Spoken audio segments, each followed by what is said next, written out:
I'm Kari Borne. I'm from the Office of Continuing Education at UW-Whitewater, and we have partnered with Fairhaven Senior Services since 1983 to host the lecture series. This fall, we're talking about those traditions or people or places that have stood the test of time, and so we'll hear about one of those people today.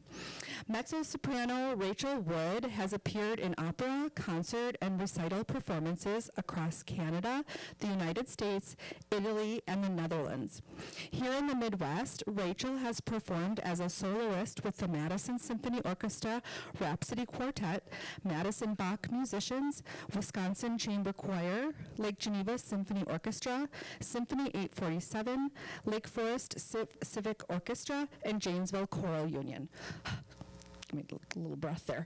Rachel completed her Doctor of Music degree at Indiana University and holds Master of Music and Bachelor of Music degrees from Western University in Ontario, Canada.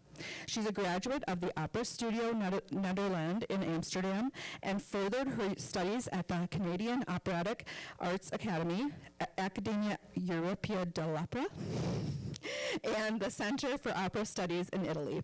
She is currently an associate professor and voice area coordinator at UW-Whitewater. Please welcome Rachel Wood.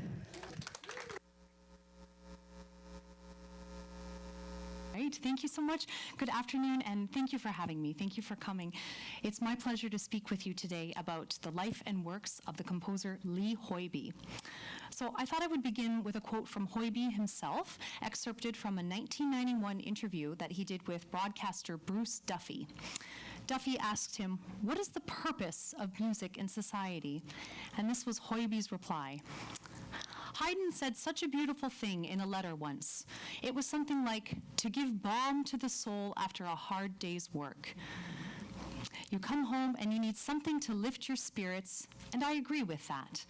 I think it's to improve the quality of life, to improve the quality of how you feel. It's very good for the health, which is why I have no patience at all with what I call ugly music. Music that really grates and grinds. There is room for it. There is need for it, especially in dramatic works and works with certain kinds of texts. You have to do that. You have to bear that for a while. But I would only tolerate that as a rare exception. For me, music really ought to be beautiful. It ought to be a song from the heart, always. So, who was Lee Hoiby? Well, he was an American composer and pianist from right here in Wisconsin. He's best known for his vocal music, which includes operas, art songs, and choral works. He's been described in terms of his musical style as a modern romantic, and he's known for his lyric, expressive, beautiful writing. Hoiby's music was performed and championed by many notable singers, but probably most notably by the soprano Leontine Price, but as well as Marilyn Horne, Arlene Auger, Phyllis Brynjolfsson, and many others. Hoiby was born right here in Wisconsin, in Madison, in February of 1926. And like many of the people in this area, his family was of Norwegian and Danish descent. So he came from a musical family. His parents were both amateur musicians, and they were very supportive of him, and they recognized his talent at an early age.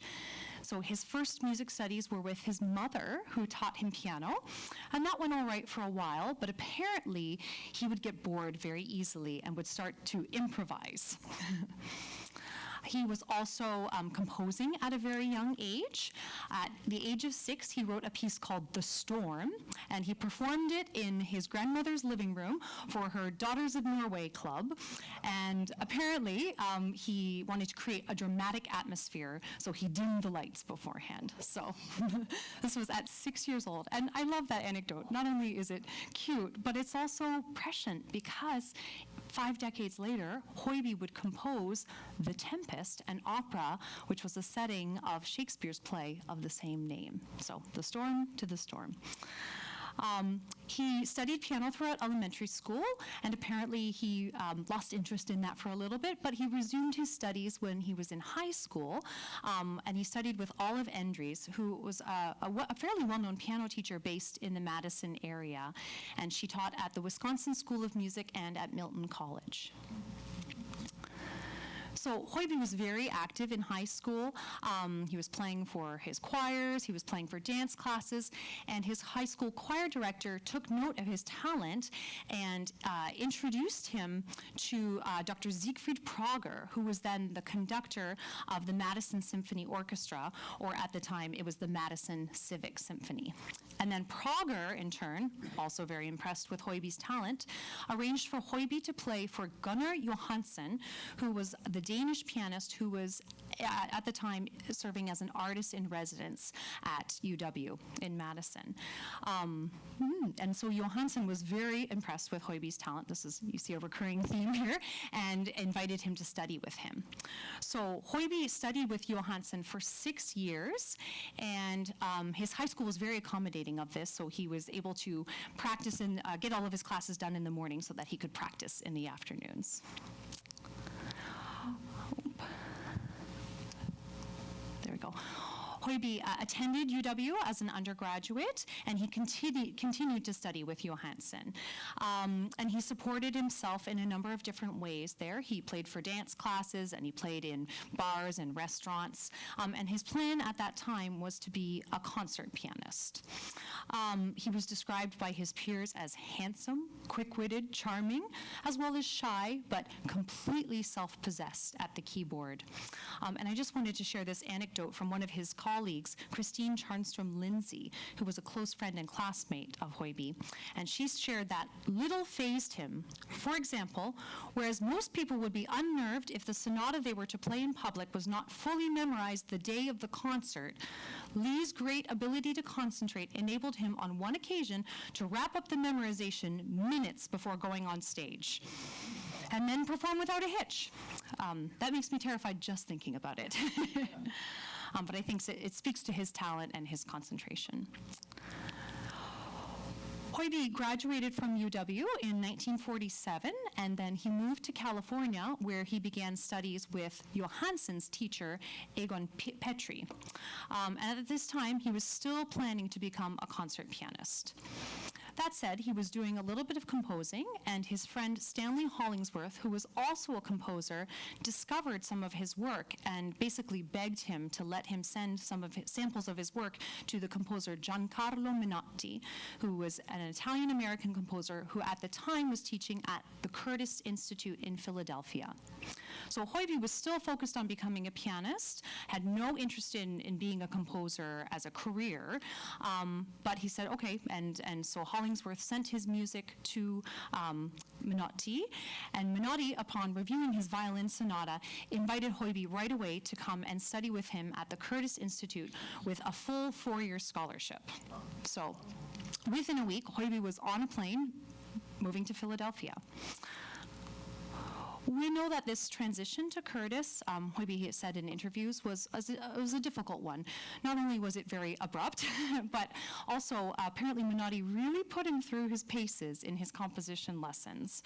So apparently he had Hoiby complete months and months of Palestrina counterpoint exercises. So if you're not familiar with counterpoint, within music, this is the study of considering music both vertically and horizontally. So he was having him write note against note counterpart in the style of the late Renaissance Italian composer Palestrina. So these were very intense exercises. Menotti was also really rigorous in how he taught orchestration and insisted that his lessons were not just exercises, but that Hoiby needed to learn to write meaningfully in all of the parts. Hoiby said later that he was begrudgingly very grateful for these lessons because they gave him a way out when he would get stuck in his composition. At this time, he was primarily only writing for piano and instruments, not voice, yet. At one point, Menotti assigned Hoiby to write an opera scene for the opera workshop class at Curtis. And at the time, Hoiby didn't really have any knowledge of classical singing other than what he'd heard in the operas of Wagner and Verdi, and he didn't really care for that style very much. But he did this, and in doing so, realized that he had a gift for setting text. So something else that kind of blows my mind is that Hoiby, even though he was studying at Curtis, was also continuing his studies at Mills College. So he completed his studies in composition with Menotti at Curtis, and then also graduated from his master's degree at Mills College in 1952. Oh, and he had the opportunity, to study with the composer Darius Milhaud, the French composer, who was at Mills College at the time. After graduating, Hoiby won a Fulbright fellowship to study in Italy at the Accademia di Santa Cecilia in Rome. But upon arriving in Italy, he was actually refused admission to the Accademia. And this is because at the time, post-World War II, the musical landscape was all about the avant-garde, right? Electronic music, experimental music, serialism, 12-tone technique, aleatoric music. So music either highly prescribed or even composed by chance, by the roll of a dice. And Hoiby wasn't about this. He wanted to write beautiful, tonal, singable melodies. And so one of the composers at the Accademia said, "Why don't you try to write some new sounds? Why are you writing stuff like this?" And Hoiby later said in an interview that it was as if I had been told, you can have a garden, but you can only grow cactuses. So.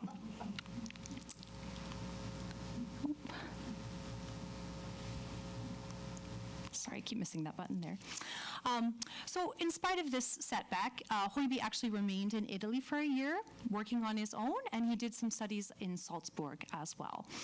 But he was having some early successes as well. In 1950, the NBC Orchestra, conducted by Thomas Shippers, conducted his first orchestral work, Nocturne, and he had one of his ballets performed as well. In 1953, Hoiby returned to the United States, and he continued working with Menotti, his teacher, and was assisting Menotti with his compositions on his operas. So Menotti composed several operas, lots of vocal music himself. Hoiby worked with him on The Saint of Bleecker Street, The Consul, and Maria Golovin. Okay. And this time really fed Hoiby's interest in vocal music and in opera. Something else he was able to do during this time period was work with Menotti's professional and personal partner, Samuel Barber, who is a very well-known American composer in his own right. And Hoiby, although he worked with him for a relatively short period of time, credits him as a significant influence, and he felt that Barber gave him permission to be unabashedly romantic in his writing. At this time, Menotti also asked Hoiby, or commissioned him to write an opera for the Curtis Institute. So he composed The Scarf, which was his first opera, and Menotti ended up, they revised it and they premiered it at the Festival of Two Worlds in Spoleto, Italy. And it was a resounding success. It was praised by the Italian press. So in the 1950s and 1960s, with this success, Hoiby was focusing primarily on opera composition. And he was commissioned by several different opera companies, including the Louisville Opera Company and the New York City Opera. At this time, he wrote his first full-length production, Natalia Petrova, which he later revised and retitled A Month in the Country. He also completed a number of smaller works during this time. He composed the incidental music, or the accompanying or background music, for one of Tennessee Williams's plays, A Slapstick Tragedy, in 1964. And so this led to some future collaborations because Williams was so impressed with Hoiby's writing that he invited him to compose an opera based on one of his plays.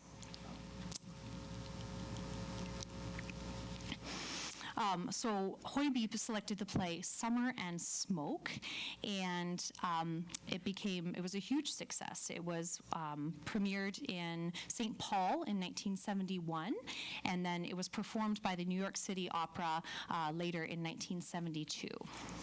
Okay. So he was having a lot of success at this time. In spite of that, there were challenges because of the musical landscape at the time. Hoiby's works were often rejected by critics and fellow composers, and his desire to compose tonal, beautiful works instead of the avant-garde or experimental compositions at times led to isolation, depression, and even economic hardship. So in the mid-1970s, he became discouraged with composing and actually stepped away from it for a while, and he resumed his career as a concert pianist. He started studying with J. Albert Fracht, who was then the conductor of the Charleston Symphony, and in 1978, he made his New York recital debut at Alice Tully Hall at the age of 52. I love that. And he performed one of his own compositions, 5 Preludes.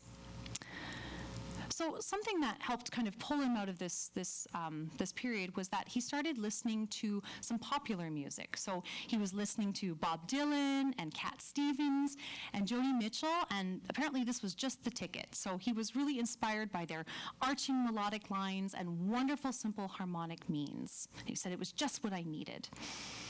Something else that apparently helped him during this time was that he joined a New Age spiritual group called the Pathwork and became increasingly spiritual. He also said in interviews that he credits this with helping him to become more empathetic, that he gave even more care to the relationship between words and music. He returned eventually to full-time composing in 1979, and the works from this time reveal even greater attention to detail with respect to his piano writing. So his career as a pianist definitely informs his composition. He completed his opera called Something New for the Zoo, which he'd started decades earlier. And then he composed a monodrama called The Italian Lesson, and this was based on Ruth Draper's 1925 monologue of the same name. This was the most popular of her comedic sketches that she used to do. Then in 1983, Simpson College in Iowa awarded Hoiby an honorary doctorate, and they commissioned him to write an opera on Shakespeare's play, The Tempest. Hoiby was very familiar with the play, and he'd previously composed incidental music for it, and loved the play apparently, but he had actually refused opportunities prior to set the play as an opera, and he cited that he knew of at least 30 composers who had either attempted the opera and completely failed, or they had started the project and not continued it. So he was quite intimidated by it. But he persevered and worked on The Tempest for 4 years and later called this the most joyous experience of his life.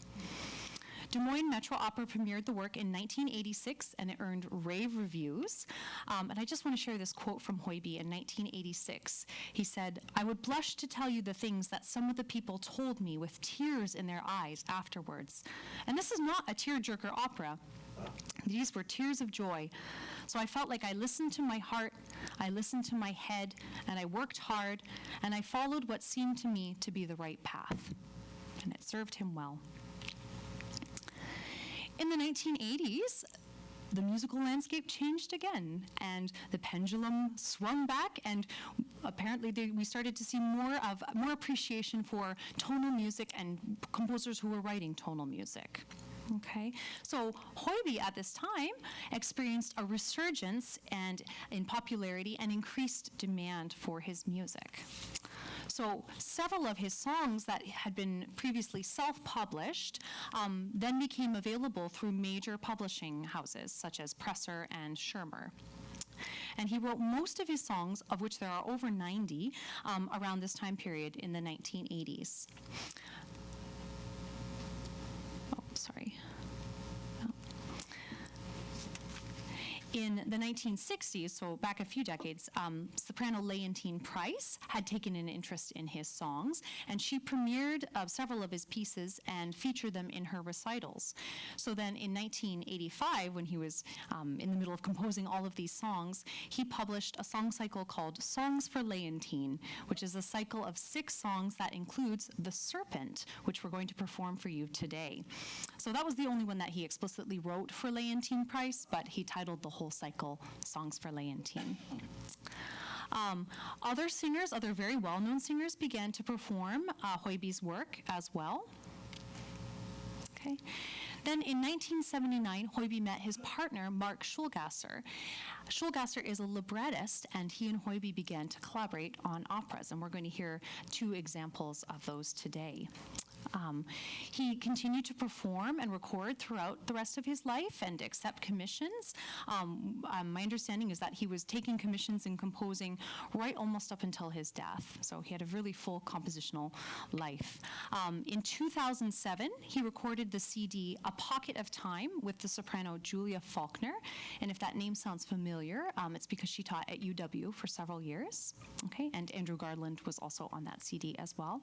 And he lived a fairly private life in Long Eddy, New York. Oh, and I should say, in 2010, this was the year before his death, he performed, he gave his Carnegie Hall debut performing with Frederica von Stade. She was singing The Serpent, and so he performed with her. Sadly, he died in March of 2011. Okay. So I'm just going to switch gears for a minute here, and we'll talk about Hoiby's overall musical style, and we'll do some listening, and then we'll perform some pieces for you at the end. So I've said a few times that Hoiby's musical style is pretty tonal. It's rooted pretty firmly in 19th century harmonic language. So it's tonal, it's beautiful, largely based in notes of the diatonic scale.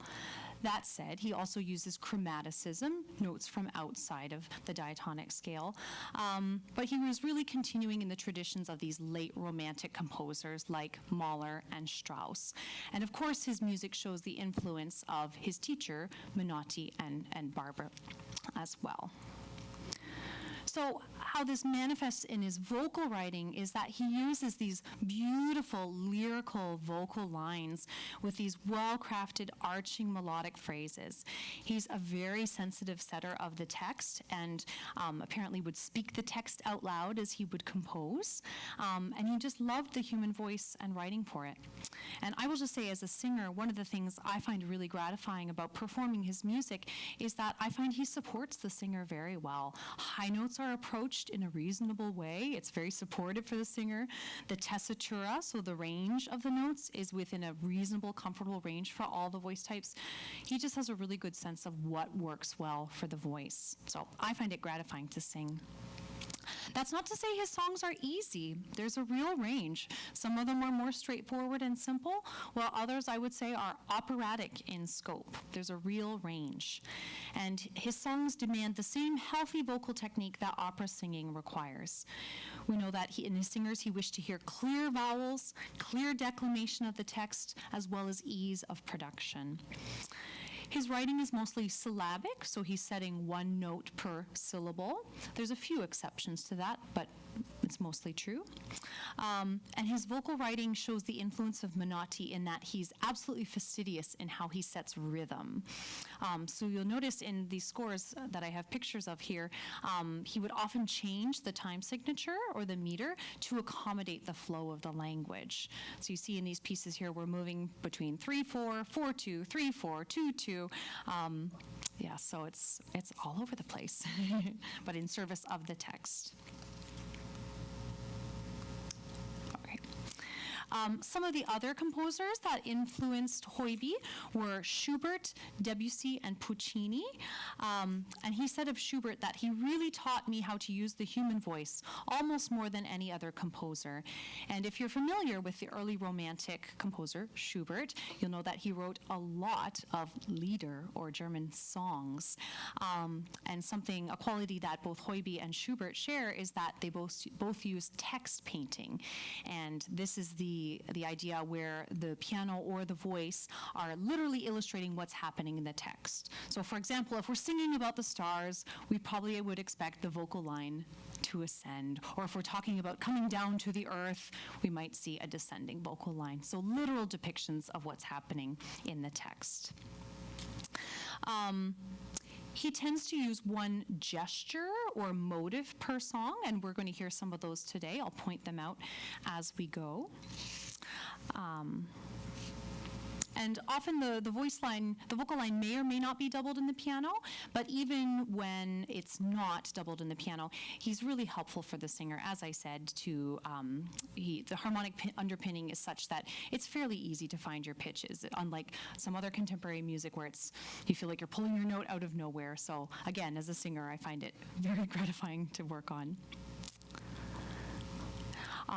I'd be interested to hear what my colleague, Dr. Diana Shapiro, has to say, but Hoiby's piano writing employs pretty significant, it's pretty significant and at times pretty complex and expressive, well-crafted, and obviously this reflects Hoiby's training as a concert pianist. That said, he uses pretty short introductions and interludes and postludes.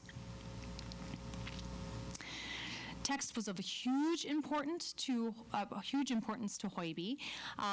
Apparently, he approached vocal and instrumental composition completely differently, and it was really important for Hoiby to find poems that spoke to him. He was very choosy about his texts.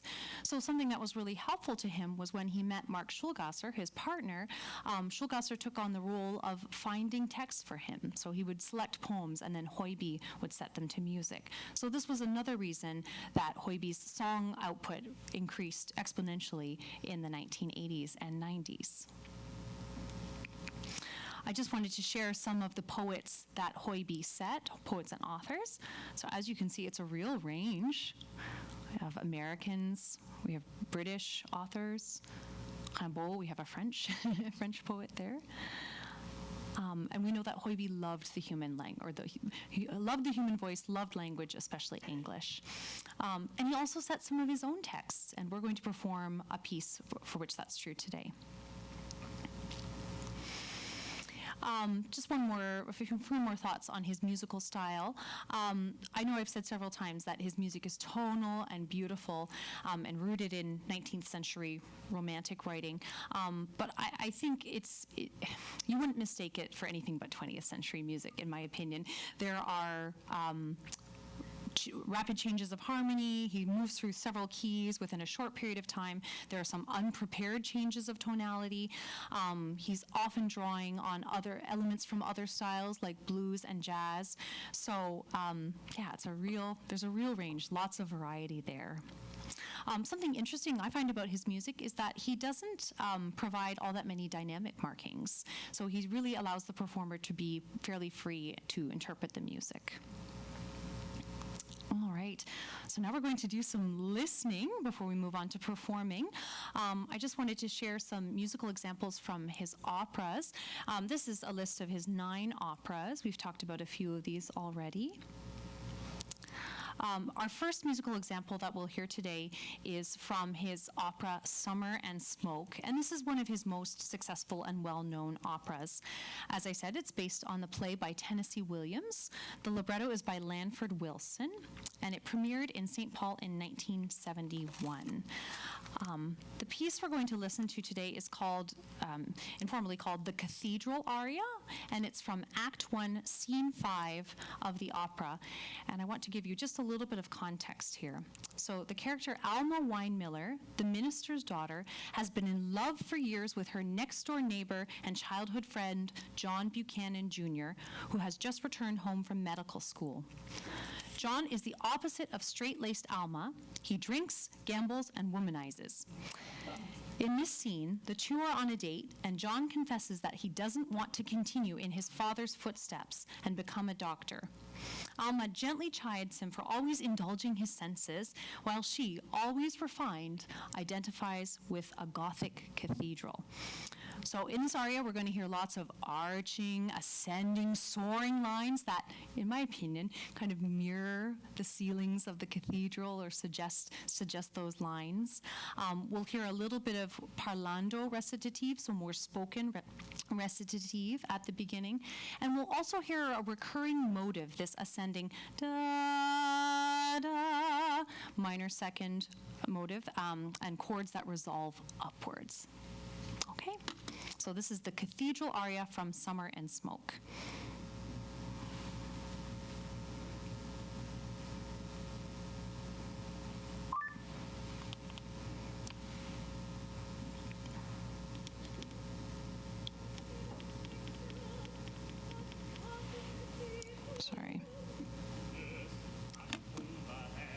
that again.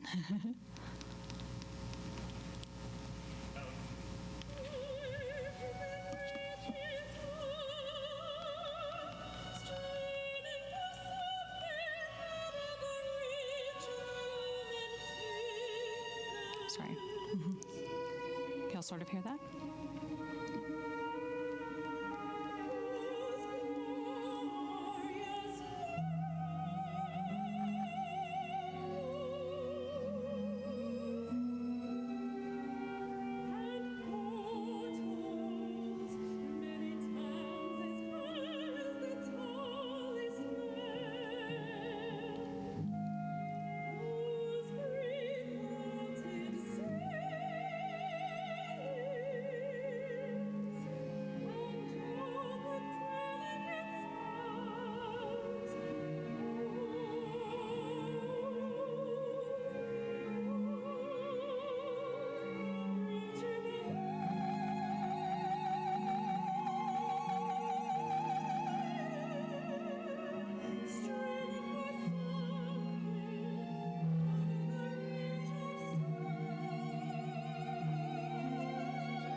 So I'm sorry if that was a little bit hard to hear, but hopefully you could hear some of those long soaring lines.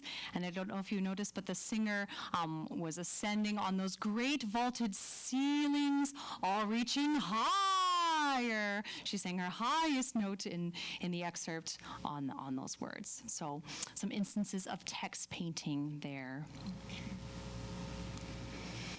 All right, and now I'm going to play an example from Hoiby's opera, The Tempest. So as I mentioned, this was an enormous undertaking for Hoiby. It was the culmination of 4 years of intense, uninterrupted work. And as I mentioned, he was initially hesitant to take on the project, but Schulgasser, his partner, really encouraged him to do so. And so he began by composing the text of Caliban's well-known monologue from Act 3 of Shakespeare's play, Be Not Afeard. I'm sure some of you are familiar with this monologue. So this is Hoiby's setting of that text. In this scene in the opera and in the play, Caliban, who is the monstrous inhabitant of the island who has been enslaved by the magician Prospero, is speaking with Stefano and Trinculo, who are two of the King of Naples' drunk servants. Caliban convinces them to help him overthrow Prospero. Meanwhile, the spirit Ariel, who is bound to serve Prospero, is playing tunes on his flute and tabor, which frighten the men. Caliban sings this surprisingly touching and sensitive monologue about how the island is full of music and dreams.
So you might notice there, that phrase, after long sleep, was a very sustained few notes for our tenor there. So those are two examples from Hoiby's opera writing. And I just had to share this piece with you. This is Bon Appetit. This is Hoiby's 20-minute musical monologue for mezzo-soprano and chamber ensemble, or there's a version for piano as well. And the text is drawn from 2 different episodes of the 2nd season of Julia Child's cooking show, The French Chef. So Mark Schulgasser, compiled 2 different episodes, and then Hoiby set it to music.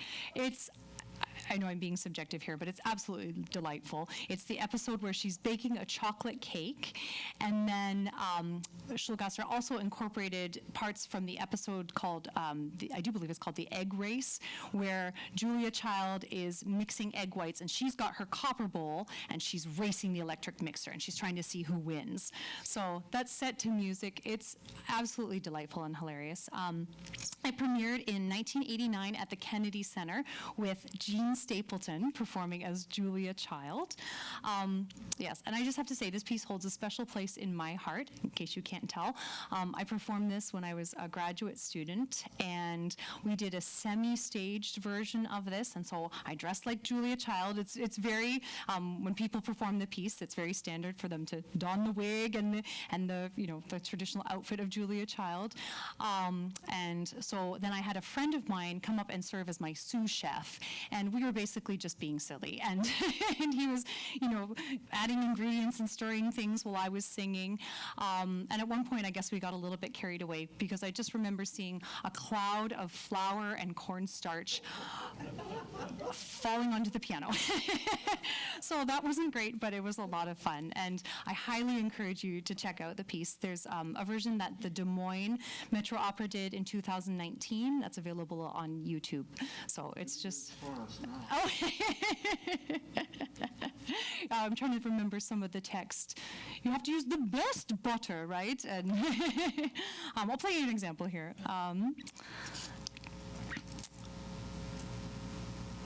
Here we go. Oh, I'm sorry. Here, I'll play the opening for you.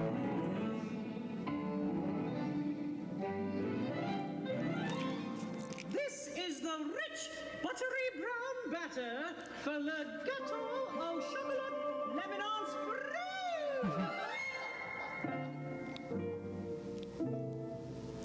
Today we're going to make chocolate cake. And it's a very special, very chocolately bittersweet, lovely cake. And for it, you have to have a melted chocolate.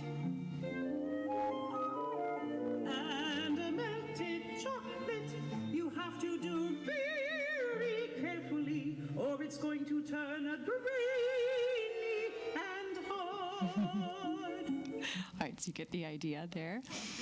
All right, so that's Bon Appetit. We're going to move into some song repertoire here. These are just selections of the 90-plus songs that Hoiby composed. These are just the song cycles or collections of multiple songs. This doesn't account for the numerous standalone pieces that he wrote. So he was quite a prolific composer of song. And my collaborator, Dr. Diana Shapiro, and I are going to perform 3 songs for you today. The first is called Where the Music Comes From. And I read in an interview that this was very near and dear to Hoiby's heart. This was one of his favorites. He wrote the text himself, and the piece was dedicated to The Guide, which apparently was a support group that was very helpful for Hoiby during a difficult time. In this piece, we'll hear a unifying motive, this driving, repeated rhythmic motive. Dum bum ba dum bum bum bum bum bum bum. You'll hear that over and over again. Our second piece is a setting of a poem I'm guessing most of you are familiar with. This is Jabberwocky, which is from Lewis Carroll's novel Through the Looking Glass, and that's the sequel to Alice's Adventures in Wonderland. And so at this point in the book, Alice has gone through the looking glass, and she's in the reverse version of her living room, and she finds the poem Jabberwocky in a book printed in reverse print, and so she has to hold it up to the mirror to understand it. So the poem is full of nonsense words and neologisms. So I'll be singing about bandersnatches and mimsy and borogroves and things like that. Okay. And then our final piece is called The Serpent, and this is one of Hoiby's most famous songs, if not his most famous. And I just wanted to include this quote. Apparently, a vocal coach at one point said to Hoiby, "If you throw a brick out of a window on the Upper West Side of Manhattan, you will probably hit a soprano who has learned The Serpent." So it's a very well-known and beloved piece. It's kind of a tour de force for soprano, although we'll be performing it in a lower key. And I think the text kind of speaks for itself. So I'll let you listen. Just in closing, just a few thoughts before we perform. I was thinking about Hoiby's legacy, because the theme of this series is standing the test of time. And I think first and foremost, he's a Wisconsin composer, so that's fantastic. I'll say that I was very familiar with Hoiby's work well before I moved to Wisconsin. So he's a Wisconsin homegrown composer. And I think that the fact that he remained true to himself, he did what he thought was best, and he followed his heart at a time when it was considered old-fashioned to be writing in the way that he was. But he persevered, and even though he paid a price for following his heart, eventually the tide turned, the pendulum swung back, as it so often does, and he experienced a resurgence in popularity and demand for his music in the 80s and 90s. As I mentioned earlier, he was working right up almost until the end of his life, and he was overseeing performances of his work, he was receiving commissions, and he wrote in an interview near the end of his life that my dance card is filling up fast. So I just love that, and I think it's really, I think it's wonderful that a lot of the accomplishments and recognition happened for him later in life. And I think that his output, even though his output includes a lot of instrumental, a lot of vocal music, I think his contributions to the opera and art song repertoire in particular are really, really important. And I certainly hope and think that he's going to continue to enjoy a special place in the repertoire and will be remembered as a beloved composer of vocal music. So thank you all so much for coming. We're going to perform for you now.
Galumphing back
didn't like his kind of life.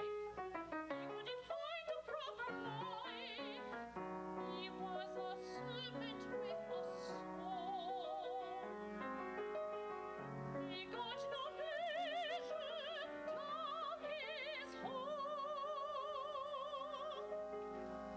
And so, of course, he had to sing. And sing he did like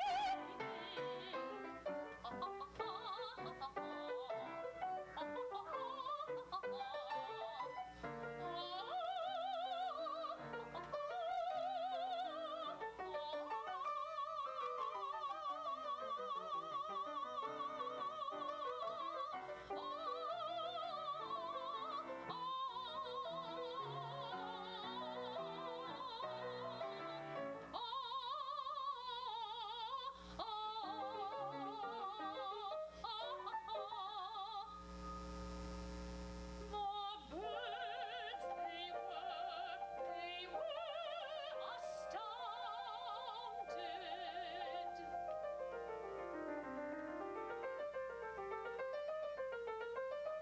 And there was measures propounded to stop the serpents of the racket. They bought a drum. He wouldn't whack it. They said, "You always send to Cuba and got a most commodious tuba.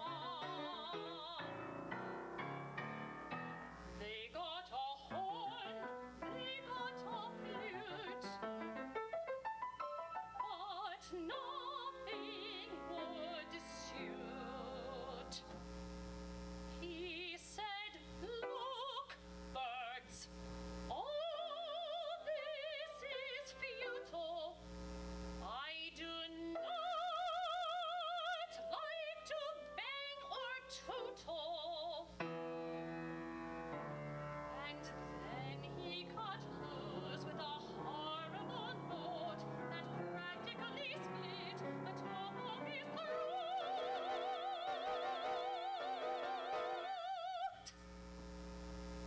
"You see," he said with a serpent's leer, "I'm serious about my singing career."